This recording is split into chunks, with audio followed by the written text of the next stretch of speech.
In a truly fair, free, and peaceful world, democracy takes many forms of expression, not only one. I believe democracy is a government in which all the people participate, in which the interests of the people reign supreme, in which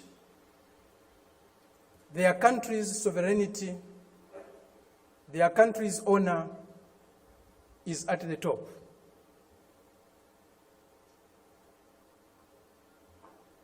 It seems that this month is a month of democracy discourse in the world.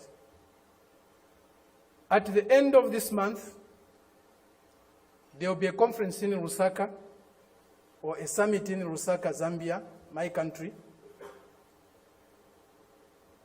led by the United States. They have come to Southern Africa to teach us democracy. A country that was opposed to our liberation, a country that supported colonial regimes,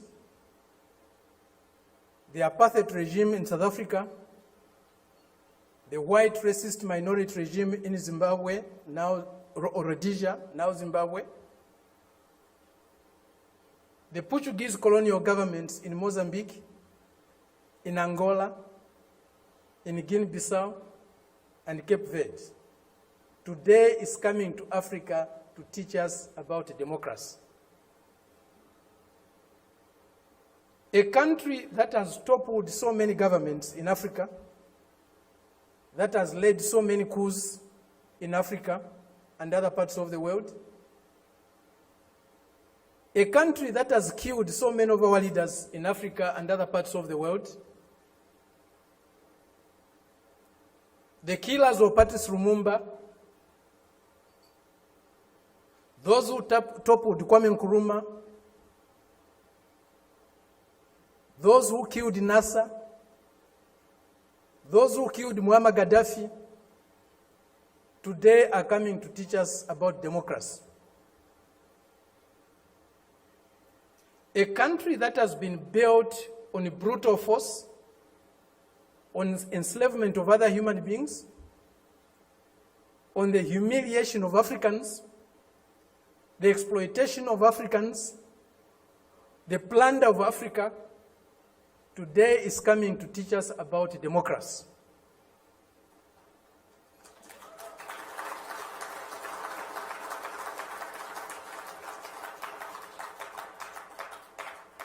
That's the arrogance, the imperialist arrogance, the racist arrogance that we are subjected to.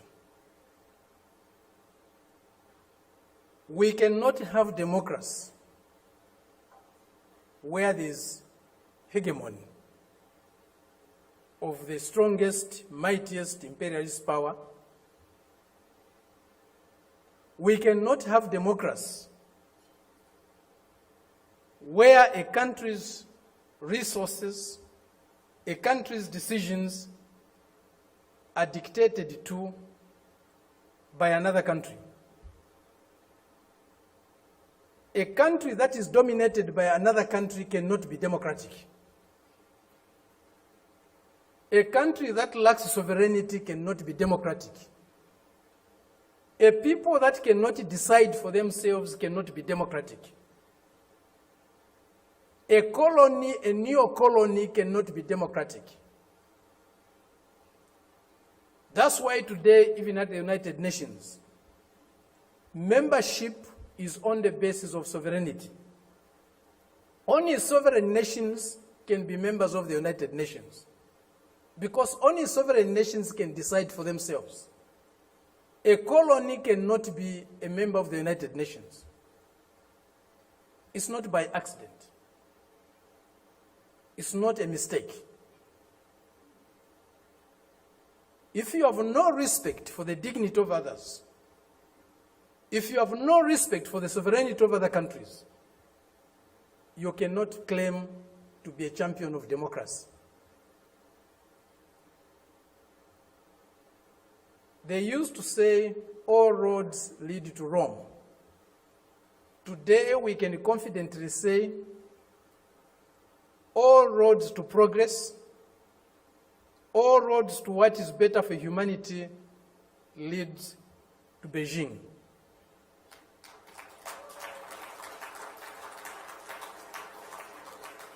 This is a country, this is a people that have developed themselves, that has developed itself without colonizing any country in the world, without plundering any country in the world, without subjugating any people in the world. This is a country that is developing with maximum respect for others, for their history, for their cultures, and recognizes the diversity that is there in civilization. We were only taught one form of civilization, one form of modernization. That was the Western way. Westernness was a measure of how civilized, how modern you are. We reject that. We reject it because it's not correct. We reject it because it's undemocratic.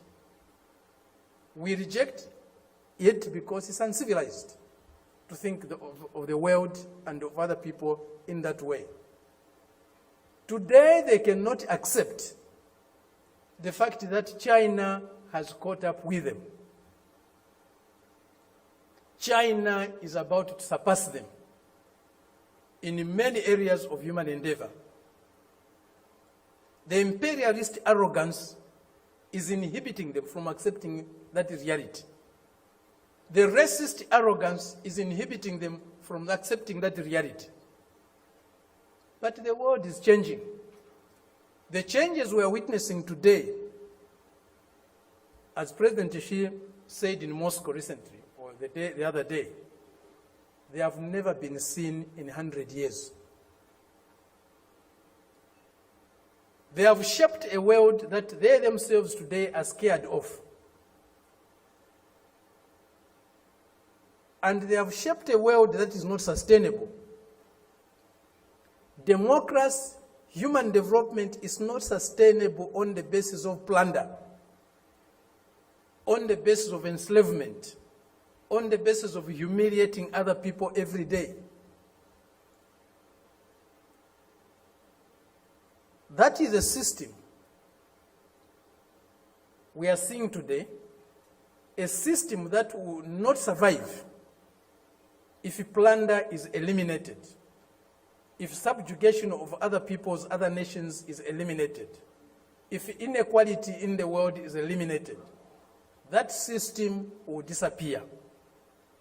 The only system that can survive and can endure for long is a system that is based on mutual benefit, win-win relationships, mutual respect for others, accommodation and tolerance of others, and fraternal love for all humanity.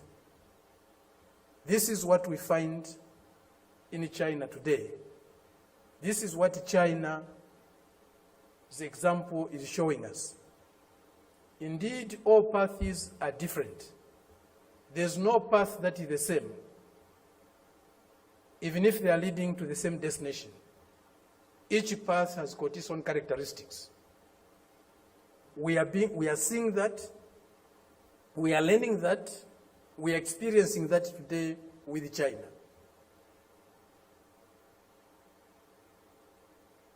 There are many things that need to be done to get the world that we want. A more just, a more fair, a more peaceful world is possible. But it won't drop from the skies.